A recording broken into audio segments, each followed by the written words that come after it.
ওয়ালা ইয়াসআলু হামিমুন হামিমা।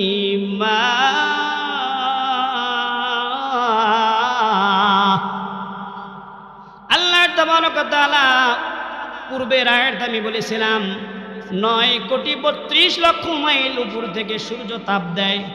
কেন দেয়? কারণ আপনি আমি বেঁচে আছি, ইবাদত করব।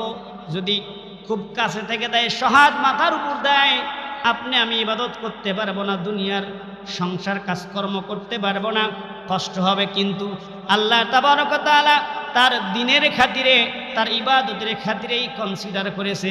কিন্তু বান্দা যখন তার ইবাদত করবে না, তখন এই কনসিডার থাকবে না। তখন কিয়ামতের দিন মানুষের সহাদ মাথার উপরে সূর্য নিয়ে আসা হবে, এবং সূর্যের যে তাপ, ভোল তাপমাত্রা ছিল 1,40,00,000 ডিগ্রি সেন্টিমিটার, এটাই আল্লাহ তাবারক ওয়া তাআলা সেদিন প্রয়োগ করতে বলবেন।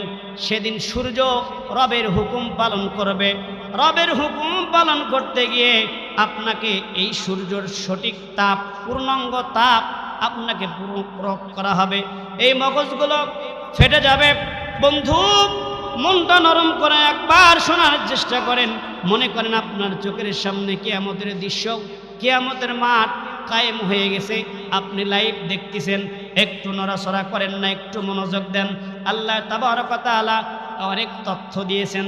আল্লাহ তাবারক ওয়া তাআলা বলেন, ওই দিন হামিমুন হামিমা, ওই প্রকৃত বন্ধু, অন্তরে অন্তঃস্থলের বন্ধুকে বোঝানো হয়। ওই বন্ধু সেদিন তোমাকে দেখবে না, দেখেও না দেখার ভান করবে, অথচ সেই বন্ধু তোমাকে দেখতে পারবে, কিন্তু সেদিন কাছে আসবে না। এই বন্ধুর জন্য রাত 12টার দিকে আপনি আমি ডাক দেওয়া মাত্র কিন্তু চলে যাই, ছুটে যাই। কিন্তু ওই দিন ওই বন্ধু আপনাকে কাছে আসবে না, আপনার ডাকে সাড়া দিবে না। সেদিন আল্লাহ তাবারক ওয়া তাআলার এই ভয়াবহ দৃশ্য ফুটে উঠবে। এই ভয়াবহ দৃশ্য থেকে আপনি বাঁচার জন্য আল্লাহ তাবারক ওয়া তাআলার কাছে কি করবেন? ওই বন্ধুকেই মুক্তিপণ হিসেবে দিতে চাইবেন।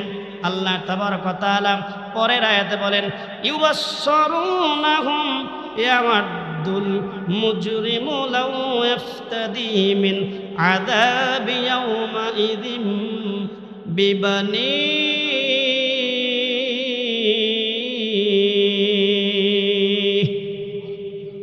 আল্লাহ তাবারক ওয়া তাআলা সেদিন এই দৃশ্য দেখে বান্দা বলবে, আল্লাহ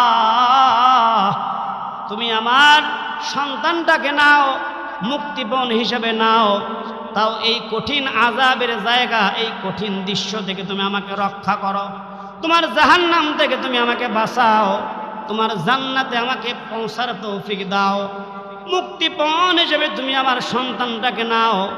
আরে এই সন্তান কত আদরের, মা বাবার জীবনের চাইতেও সন্তানকে বেশি ভালোবাসে। দুনিয়ায় যদি কোনো ব্যক্তি তার কথা কানে আসে, আমার সন্তানকে কেউ আটকে রেখেছে, মুক্তিপণ হিসেবে আমার বাড়ির ভিটা পর্যন্ত চায়, ওই বাবা কিন্তু মুক্তিপণ হিসেবে বাড়ির ভিটা পর্যন্ত দিতে চায়। এমনও বাবা আছে নিজের জীবনের বিনিময় হলেও সন্তানকে মুক্তি চায়। কথা বলেন ঠিক কিনা? এই বাবা সেদিন বলবে, রব তুমি আমার সন্তানটাকেই নাও, তবুও তুমি আমাকে মুক্তি দাও, জাহান্নাম থেকে পরিত্রাণ করো। আল্লাহ তাবারক ওয়া তাআলা বলবে না, চলবে না, হবে না। এবার বান্দা সেদিন বলবে, ওয়া সাহিবাতিহি ওয়া আখি, ও আমার রব তুমি আমার প্রাণ প্রিয়, প্রিয়তমা, আমার জীবনের অর্ধাঙ্গিনী, যাকে আমি প্রাণের থেকেও বেশি ভালোবাসি, আমার স্ত্রীটাকেও তুমি নাও, তবুও তুমি আমাকে জাহান্নাম থেকে রক্ষা করো, তবুও আমাকে জাহান্নাম থেকে পরিত্রাণ করো। আমার সঙ্গিনীকেও তুমি নাও, যার সাথে আমি আরাম আয়েশে সুখে দুঃখে সব সময় আলাপচারিতা করেছি, একেও তুমি নাও, আর তুমি আমাকে রক্ষা করো। এরপরেও যখন আল্লাহ তাবারক ওয়া তাআলা রাজি হবে না, পরের আয়াতে আল্লাহ তাআলা বলেন, ওয়া মান ফিল আরদি জামিআন সুম্মা ইনজি, এবং পরবর্তীতে এই বান্দা বলবে, আল্লাহ তুমি আমার বন্ধু বান্ধব জনগোষ্ঠী, আমার আত্মীয় স্বজন ওয়ারিশ যারা আছে তুমি তাদেরকেও নাও, মুক্তিপণ হিসেবে তাদেরকেও নাও, কিন্তু শুধু আমাকে জাহান্নাম থেকে রক্ষা করো। এ বন্ধু, এই কথা কি সাধারণ কথা? নিজের সন্তান, একবার মনোযোগ দেন, নিজের সন্তান, নিজের স্ত্রী, নিজের পরিবারের ব্যক্তিবর্গকেও আল্লাহর কাছে মুক্তিপণ দিতে চাইবেন, আর বিনিময় আল্লাহর জাহান্নাম থেকে বাঁচতে চাইবেন। আমার রব্বে কারীম বলে, বান্দা এত কিছু তো আমার সাথে তোমার কথা ছিল না, আমি তো এত স্যাক্রিফাইস চাই নাই।